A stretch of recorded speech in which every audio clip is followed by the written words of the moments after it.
Good morning, everyone. Good Erev Shabbos. Today is Friday, December 4th, 18th of Kislev, Erev Shabbos, Parshas Vayishlach. I hope everyone had a great week. For many of us had a week of remote learning after Thanksgiving, and let's hope that our children can return safely back to school next week. I look forward to a great Shabbos here. Just to note that all of the Torah learning this Shabbos is sponsored by the Brickman family. It's Josh is observing the yahrzeit for his father, Rav Shmuel Tzvi ben Rav Yosef Halevi, and the Neshama should have an aliyah. So we're going to have all of our learning this Shabbos in his honor and in his memory, including the Torah for the table, which is attached to this email.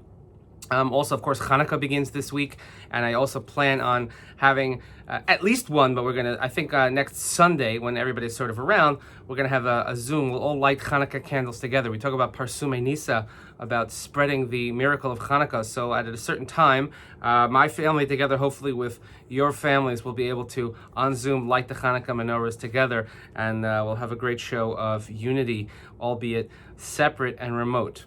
I also wanted to wish a Mazal Tov to our sponsors today, to Gina and Brian Gudofsky, celebrating the bar mitzvah of their son Brady. So Mazal Tov to the entire family. Now, you're saying, well, I see a Mazal Tov in the announcement, so are we doing anything? Well, that's part of the challenge of this year. And again, my heart goes out to all the parents of bar bat mitzvahs all around who have just a complete inability to plan anything because we never know what's going to happen. And our sons and our daughters, and they spend so much time preparing for the big event, and sometimes it happens and sometimes it doesn't. So again, trying to be as accommodating and as creative as possible. So last week we were able to hold a Zoom version of the bar mitzvah for Brady. Brady, he read in front of family, not only those who were virtual, but a number came here, and specifically his grandparents and his grandfather Mel, who taught him, and he read the parts of the laning that he prepared, which was quite a bit, and his haftorah, and we heard remarks from the parents, and it was actually quite beautiful.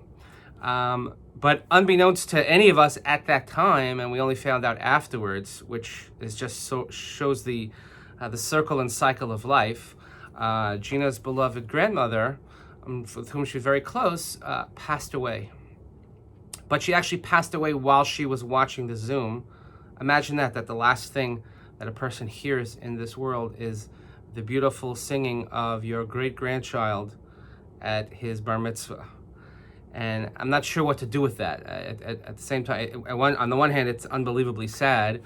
On the other hand, in a sense, it's very beautiful that if we could choose the way with which we could leave this world and what we would be listening to, so to say, I think that's something that's very special. So, Gina, our condolences to your entire family.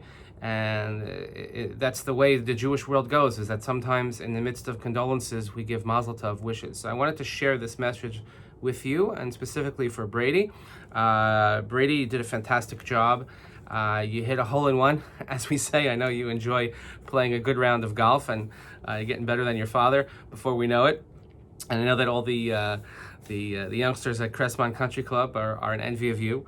But you did a great job, and you rolled with the punches, considering the challenges and the difficulties of the setup. And I'm sure this is certainly nothing that we would have imagined. So I want to share with you an insight from Rabbi Sachs, as I've been quoting Rabbi Sachs from his latest book. Of course, this coming week is going to be already the Shloshim for Rabbi Sachs. And Rabbi Sachs is discussing the persona of Yaakov Avinu. And we talk about Jacob as being one of the patriarchs. And Yaakov had a very difficult life. And in this week's parsha, Yaakov wrestles with an angel. And it seems that that's the motif of Yaakov's life, is he's always fighting, he's always struggling, he's always running, he's always, he can never have a moment of peace.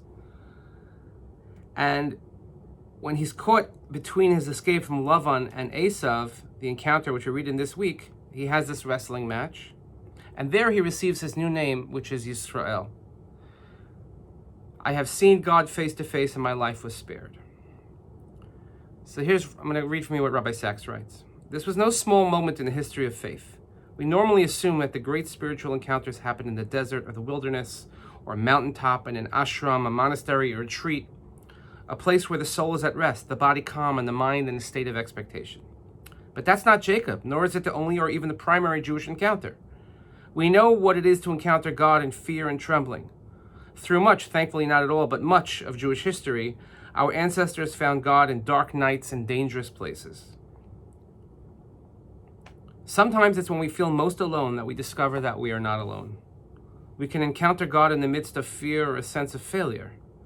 I have done so at the very points when I felt most inadequate, overwhelmed, and abandoned, looked down on by others, discarded and disdained. By the way, this is Rabbi Sachs speaking, and he's very, very open about his struggles, about his personal struggles with life, faith, etc., in all of his writings. It was then that I felt the hand of God reaching out to save me the way a stranger did when I was on the point of drowning in an Italian sea on my honeymoon. And he writes extensively about this experience on his honeymoon of when he almost drowned. That is the gift of Jacob Israel, the man who found God in the heart of darkness. He talks about faith. He says the metaphor for spiritual life, faith is a wrestling match. We struggle with our doubts and hesitations, above all with the fear that we are not as big as people we're not as big as people think we are, or as God wants us to be. Out of such experiences, we, like Jacob, can emerge limping. Yet, it is out of such experiences that we too can discover that we've been wrestling with an angel who forces us to a strength we did not know we had. This is the gift of Jacob, and this is the life-changing idea. Out of the depths, we can reach the heights. The deepest crises of our lives can turn out to be the moments when we encounter the deepest truths and acquire our greatest strengths. So Brady and Gina and Brian and the whole family, Jake, Ethan, we could look back at this and we could say, this was such a bust. I can't believe this is how it turned out. I spent all this time learning and studying and FaceTiming with my grandfather and what? There's no party, there's no big hoo-ha. Or at the same time, you could say, you know what? Maybe because of the way this happened, I was able to bring unbelievable kavod to my great-grandmother, Aleha Shalom, as the Shiva concludes this week. I was able to find a way to make it work, even though it couldn't work.